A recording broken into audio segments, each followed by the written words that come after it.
किसी नगर में सागर दत्त नाम का एक व्यापारी रहता था। उसके लड़के ने एक बार 100 रुपए में बिकने वाली एक पुस्तक खरीदी। उस पुस्तक में केवल एक श्लोक लिखा था, जो वस्तु जिसको मिलने वाली होती है वो उसे अवश्य मिलती है। उस वस्तु की प्राप्ति को विधाता भी नहीं रोक सकता है एवं किसी वस्तु के विनष्ट हो जाने पर न दुखी होता है और न किसी वस्तु को अनायास मिल जाने पर आश्चर्य करता है, क्योंकि जो वस्तु दूसरों को मिलने वाली होगी वह हमें नहीं मिल सकती और जो हमें मिलने वाली है वो दूसरों को नहीं मिल सकती। उस पुस्तक को देखकर सागर दत्त ने अपने पुत्र से पूछा, तुमने इस पुस्तक को कितने में खरीदा है? पुत्र ने उत्तर दिया, 100 रुपए में। अपने पुत्र से पुस्तक का मूल्य जानकर सागर दत्त कुपित हो गया। वह क्रोध से बोला, अरे मूर्ख, जब तुम लिखे हुए एक श्लोक को 100 रुपए में खरीदते हो तो तुम अपनी बुद्धि से क्या धन कमाओगे? तुम जैसे मूर्ख को अब मैं अपने घर में नहीं रहने दूंगा। सागर दत्त का पुत्र अपमानित होकर घर से निकल पड़ा। वह एक नगर में पहुंचा। लोग जब उसका नाम पूछते तो वो अपना नाम प्रत्यव्य अर्थ ही बताता। इस प्रकार वह प्रत्यव्य अर्थ के नाम से पहचाने जाने लगा। कुछ दिनों बाद नगर में एक उत्सव मनाया जाने लगा। नगर की राजकुमारी चंद्रावती अपनी सहेलियों के साथ उत्सव की शोभा देखने के लिए निकली। इस प्रकार जब वो नगर का भ्रमण कर रही तो किसी देश का राजकुमार उसके दृष्टि में आ गया। वह उस पर मुग्ध हो गई और अपनी सहेली से बोली, सखी, जिस प्रकार भी हो सके इस राजकुमार से मेरा समागम कराने का प्रयास करो। राजकुमार की सहेलियां तत्काल उस राजकुमार के पास पहुंची और उससे बोली, मुझे राजकुमारी चंद्रावती ने आपके पास भेजा है। उनका कहना है कि आपके देखकर उनकी दशा बहुत ही शोचनीय हो गई है। आप तुरंत उनके पास ना गए तो मरने के अतिरिक्त उनके लिए अन्य कोई मार्ग नहीं रह जाएगा। इस पर उस राजपुत्र ने कहा, यदि ऐसा है तो बताओ, मैं उनके पास किस प्रकार और कैसे पहुंच सकता हूं? राजकुमारी की सहेलियां बोली, रात्रि के समय उनके शयन कक्ष में चमड़े की एक मजबूती रस्सी लटकी हुई मिलेगी। आप उस पर चढ़कर राजकुमारी के कक्ष में पहुंच जाना। इतना कहकर राजकुमारी की सहेलियां तो वापस लौट गई और राजकुमार रात्रि के आगमन की प्रतीक्षा करने लगा। किंतु रात हो जाने पर कुछ सोच समझकर उस राजपुत्र ने राजकुमारी के कक्ष में जाना एकाएक स्थगित कर दिया। संयोग की बात है कि व्यापारी पुत्र प्रत्यव्य अर्थ उत्तर नहीं देखा निकल पड़ा। उसने रस्सी लटकी देखी तो उस पर चढ़कर राजकुमारी के कक्ष में पहुंच गया। राजपुत्री ने भी उसको राजकुमार समझकर बहुत ही स्वागत सत्कार किया। उसको स्वादिष्ट भोजन खिलाया और अच्छी स्याह में उसे लिटाकर स्वयं भी लेट गए। व्यापारी पुत्र के स्पर्श से रोमांचित होकर उस राजकुमार ने कहा, मैं आपके दर्शन मात्र से ही अनुरक्त होकर आपको अपना हृदय से दे बैठी हूँ। अब आपको छोड़कर किसी और को पति रूप में वर्ण नहीं करूंगी। व्यापारी पुत्र कुछ नहीं बोला, वह शांत पड़ा रहा। इस पर राजकुमारी ने कहा, आप मुझसे बोल क्यों नहीं रहे? क्या बात है? तब व्यापारी पुत्र बोला, मनुष्य परतक है, वस्तुओं को प्राप्त कर ही लेता है। यह सुनकर राजपुत्री को संदेह आया। उसने तत्काल उसे अपने शयन कक्ष से बाहर भगा दिया। व्यापारी पुत्र वहां से निकलकर एक जीर्ण मंदिर में विश्राम करने चला गया। संयोग की बात है कि नगर रक्षक अपनी प्रेमिका से मिलने उसी मंदिर में आया हुआ था। उसे देखकर उसने बोला, आप कौन हो?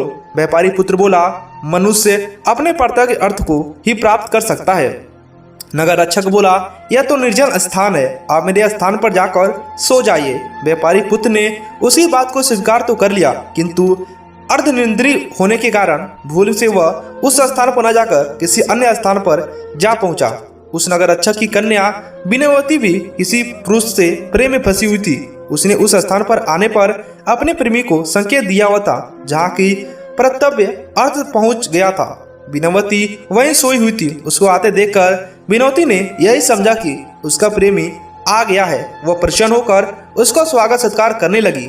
जब वह व्यापारी पुत्र के साथ अपनी सेना पर सोई तो उसने पूछा, क्या बात है? आप अभी मुझे निश्चित होकर बातचीत नहीं कर रहे हैं? व्यापारी पुत्र ने वही वाक्य दोहराया दिया, मनुष्य अपने कर्तव्य अर्थ को प्राप्त करना है। बिनवती समझ गई कि बिना विचार करने का उसका यह फल मिल गया। उसने तुरंत उस व्यापारी पुत्र को घर से बाहर जाने का रास्ता दिखा दिया। व्यापारी पुत्र एक बार फिर सड़क पर आ गया। तभी उसे सामने से आती एक बारात दिखाई दी। वरकीर्ति नाम पर वर बड़ी धूमधाम से बारात लेकर जा रहा था। वह भी उस बारात में शामिल होकर उनके साथ साथ चलने लगा। बारात अपने स्थान पर पहुंची। उसका खूब स्वागत सत्कार हुआ।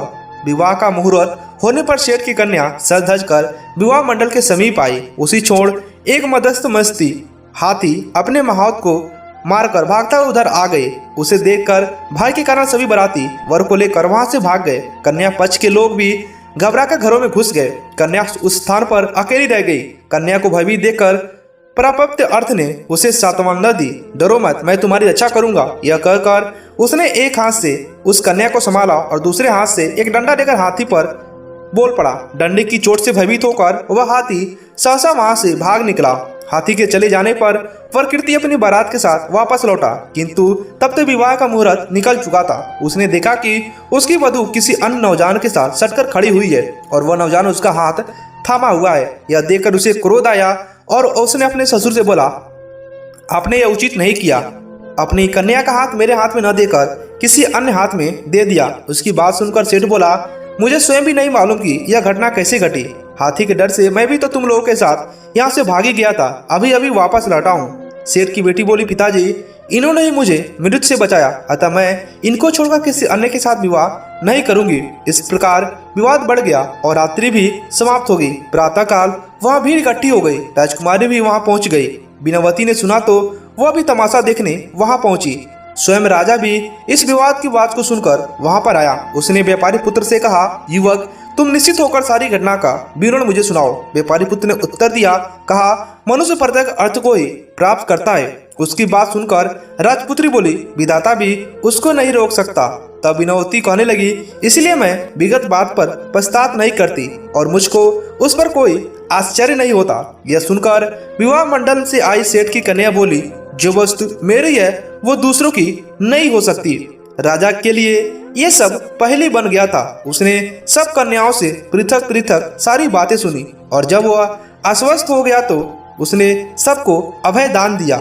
उसने अपनी कन्या को संपूर्ण अलंकारों से युक्त करके 1000 ग्रामों के साथ अत्यंत आदरपूर्वक प्राप्त दिया, अर्थ का समर्पित कर दिया। इतना ही नहीं, उसने उसे अपना पुत्र भी मान लिया। इस प्रकार उस व्यापारी पुत्र को युवराज पद की प्रतिष्ठि कर दिया गया। नगर रक्षक ने भी उसी प्रकार अपनी कन्या बीनावती उस व्यापारी पुत्र को सौंप दी।